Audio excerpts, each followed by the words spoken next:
എല്ലാവർക്കും എൻ്റെ ചാനലിലേക്ക് എന്തായാലും സ്വാഗതം. ഞാൻ കഴിഞ്ഞ ആഴ്ച വീഡിയോ ഒന്നും ഇട്ടിട്ടില്ല, പക്ഷേ അത് ഗ്യാപ്പ് വീണത് വേറെ കുറേ കാര്യങ്ങളുണ്ടായിരുന്നു, അതൊക്കെ വിട്ടേക്കാം. എന്തായാലും ഈ ഒരാഴ്ച എനിക്ക് സിനിമയ്ക്ക് പോകാൻ പറ്റിയില്ല. എൻ്റെ കയ്യിൽ മൊബൈലില്ല. ബേസിക്കലി എൻ്റെ മൊബൈലിൻ്റെ ഡിസ്പ്ലേ അടിച്ചു പോയി. അത് ശരിയാക്കാനായിട്ട് കൊടുത്തിട്ടുണ്ടോ എന്ന് ചോദിച്ചു കഴിഞ്ഞാൽ ഇൻഷുറൻസ് ഉള്ളതുകൊണ്ട് ഇൻഷുറൻസ് ക്ലെയിം ചെയ്യാൻ വെച്ചിരിക്കുകയാണ്. ബട്ട് ആസ് യൂസ്വൽ ഫ്ലിപ്കാർട്ടിൻ്റെ GVസിൻ്റെ സബ്സ്ക്രിപ്ഷനായിരുന്നു എടുത്തിരുന്നത്, ക്ലെയിമിന് വേണ്ടിയിട്ട് ഇൻഷുറൻസ് എടുത്തിരുന്നത്. അവർ ഈ പൈസ വാങ്ങിക്കുന്നതല്ലാതെ നമുക്ക് ക്ലെയിമിൻ്റെ കാര്യം പറയുമ്പോഴത്തേക്ക് ആ ഉടായ്പ് ഈ ഉടായ്പ് എല്ലാ ഉടായ്പും കൊണ്ട് വരത്തേ ഉള്ളൂ. സോ ബേസിക്കലി അതിന് മുന്നേ എൻ്റെ ലാപ്ടോപ്പിന് ക്ലെയിമിന് പോയപ്പോഴത്തേക്കും ഇതേപോലെ തന്നെ ഇതിനേക്കാൾ വലിയ ഒരു ദുരന്തമായിരുന്നു അവിടെ സംഭവിച്ചിരുന്നത്. 1 ഇയർ എൻ്റെ ലാപ്ടോപ്പ് അവരുടെ കയ്യിൽ വെച്ചിരുന്നു. ഇപ്പം എൻ്റെ മൊബൈലിൻ്റെ ഡിസ്പ്ലേ പോയിട്ടുണ്ട്. നമുക്ക് നോക്കാം എന്തായാലും അത് വർക്കൗട്ട് ആവുകയില്ല എന്നുള്ള കാര്യം. എന്തായാലും മൊബൈലിന് നമുക്ക് വേറെ സ്പെയർ എന്തായാലും എൻ്റെ ഉണ്ട്. അപ്പോൾ അതാണ് ഞാൻ വർക്ക് ചെയ്തുകൊണ്ടിരിക്കുന്നത്. അത് വിട്ടിട്ട് ബാക്കി കാര്യത്തിലോട്ട് വരാം.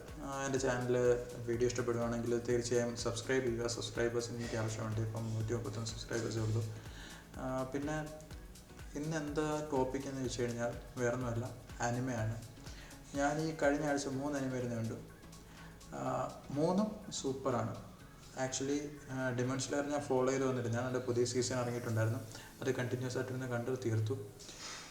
ഈ ഓരോരോ എപ്പിസോഡ് കാണാൻ എനിക്ക് വലിയ താല്പര്യമൊന്നുമില്ല. അതുകൊണ്ടെല്ലാം ഫുള്ള് തീർന്ന് റാപ്പപ്പ് ആയതിനു ശേഷം അടുപ്പിച്ചിരുന്ന് മൊത്തം കണ്ടു തീർക്കാമെന്ന് വിചാരിച്ചിരുന്നായിരുന്നു. അങ്ങനെ കണ്ടു തീർത്തു. കിട്ടില്ല സാധനം. എന്താ കാരണം എന്ന് വെച്ച് കഴിഞ്ഞാൽ അതിൻ്റെ മേക്കിംഗ് ആണ് സംഭവം. ഇത്രയും ബ്രില്യൻ്റായിട്ട് അനിമ ഉണ്ടാക്കുന്നത് ഞാൻ വേറെ ഒരു അനിമയിൽ ഞാൻ ഇത്രയും കിട്ടില്ല ആയിട്ട് ചെയ്യുന്നത് ഞാൻ കണ്ടിട്ടില്ല. പിന്നെ സൂപ്പർ സാധനമാണ്, ഞങ്ങളെല്ലാവരും വാച്ച് ചെയ്യുക.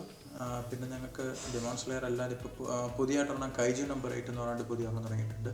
അതിൻ്റെ 10 എപ്പിസോഡ്, ആദ്യത്തെ 2 എപ്പിസോഡ് കണ്ടതിന് ശേഷം പിന്നെ ഒറ്റ ഇതിലിരുന്ന് കാണുമായിരുന്നു. 4-5 മണിക്കൂർ അങ്ങാണ്ട് എടുത്തു. അതുകൊണ്ട് കണ്ടു തീർത്തു. ഫുള്ള് സീരീസ് കണ്ടു തീർത്തു. സീരീസ് എന്ന് പറഞ്ഞാൽ ഒറ്റ സീരീസ് 12 എപ്പിസോഡും 8 എപ്പിസോഡും അങ്ങനെ എന്ത് വേണം, അത് മൊത്തം കണ്ടു തീർത്തു. അത് കഴിഞ്ഞ് വേറെ ഒന്നും കിട്ടാതിരുന്നപ്പോഴത്തേക്ക് അടുത്തൊരു സാധനത്തിലോട്ട് ഞാൻ പോയി. സോളോ ലെവലിങ് മാരകമായിട്ട് ഈ 3 എണ്ണമാണ് എനിക്ക് സത്യം പറഞ്ഞാൽ ഞാൻ ആനിമെ കണ്ടിട്ടുള്ളതിൽ വെച്ച് ആക്ഷൻ ലെവലിലുള്ള ആനിമേസിൽ ഏറ്റവും ബെസ്റ്റായിട്ട് എനിക്ക് തോന്നിയിട്ടുള്ളത്. നമുക്ക് വൺ പീസൊക്കെ നമുക്ക് മാറ്റി നിർത്താം, അത് വേറെ ലെവൽ ഓഫ് കാറ്റഗറിയാണ്. അതൊരു സ്റ്റോറി ബേസ്ഡ് അത്യാവശ്യം നല്ല രീതിയിൽ കൊണ്ടുവന്നൊരു സാധനമാണ്. അത് ഒബ്വിയസ്ലി കിട്ടുന്ന സാധനം തന്നെയാണ്. അതിന് വേറെ ചോദ്യങ്ങളോ കാര്യങ്ങളൊന്നുമില്ല. ബട്ട് ഇപ്പോൾ റീസെൻ്റ്ലി കണ്ടാൽ എനിക്ക് ഏറ്റവും ഇഷ്ടപ്പെട്ട 3 അനിമയാണ് ഇത് 3. എന്തായാലും നമുക്ക് ഓരോന്നായിട്ട് നമുക്ക് അൺവെയിലിങ്ങാം. സോ ബേസിക്കലി ഇതിനകത്ത് വന്നിരിക്കുന്നതെന്ന് പറയുമ്പോൾ നമ്മുടെ ആദ്യം കൈജു നമ്പർ 8 ആണ്. കൈജു എന്ന് പറയുന്നത് ആക്ച്വലി അവിടെ നമ്മൾ ജാപ്പനീസ് വേർഡാണ്.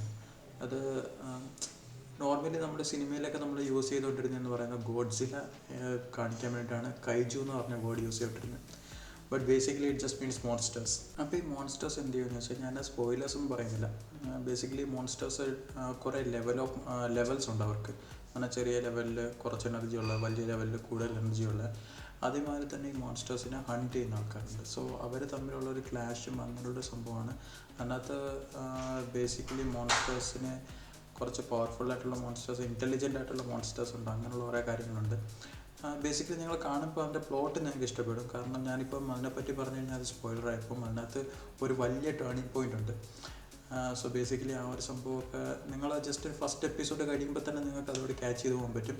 ഒട്ടും ബോറടിപ്പിക്കാതെ കൊണ്ടുവന്നൊരു സാധനമാണ് കൈജു നമ്പർ 8. പിന്നെ നമ്മൾ പറയുന്ന കാര്യം എന്ന് പറഞ്ഞാൽ സോളോ ലെവലിംഗ് ആണ്. സോളോ ലെവലിങ്ങിനകത്തെന്ന് പറയുമ്പോഴത്തേക്ക് അത് ഏലിയൻസ് ആണ് ഇൻട്രൊഡ്യൂസ് ആവുന്നത്. ഏലിയൻസ് എന്ന് പറയുമ്പോഴത്തേക്ക് അവരാണെങ്കിൽ നമ്മുടെ എർത്തിലേക്കാണെങ്കിൽ ഒരു ചാനൽ ഓപ്പൺ ആക്കി അതിലേക്കൂടെ വരുവാണ് ചെയ്യുന്നത്.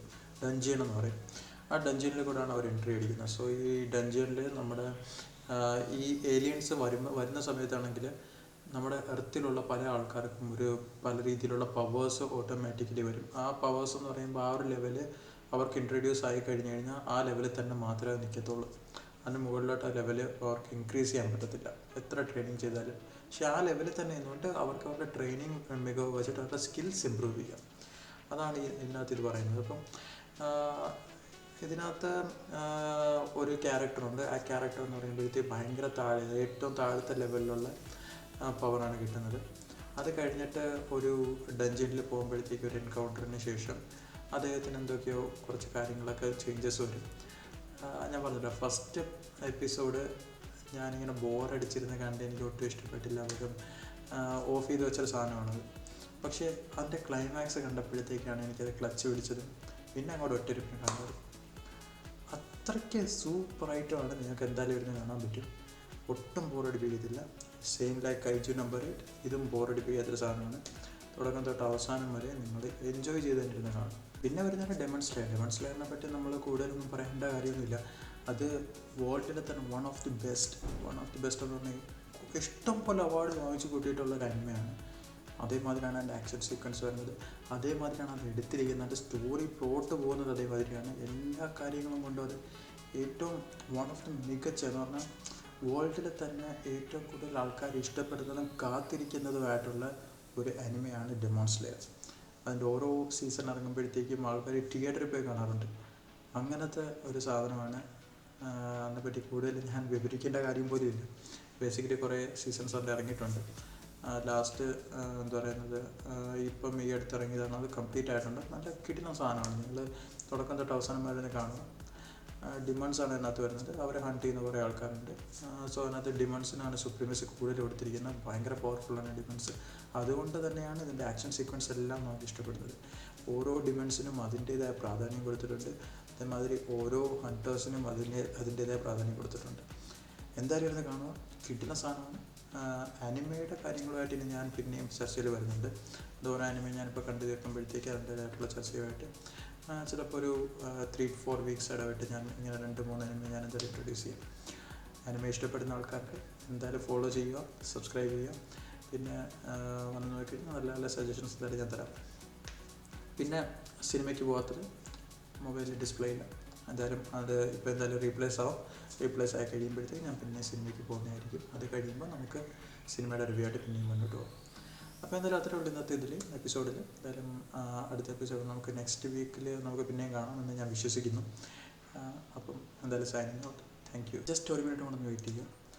പോകുന്നതിന് മുന്നേ എൻ്റെ ചാനൽ ഒന്ന് സബ്സ്ക്രൈബ് ചെയ്യുക, ലൈക്ക് അടിക്കുക. അത് കഴിഞ്ഞിട്ട് പോവുക. ദയവ് ചെയ്ത് സബ്സ്ക്രൈബ് ചെയ്യുക.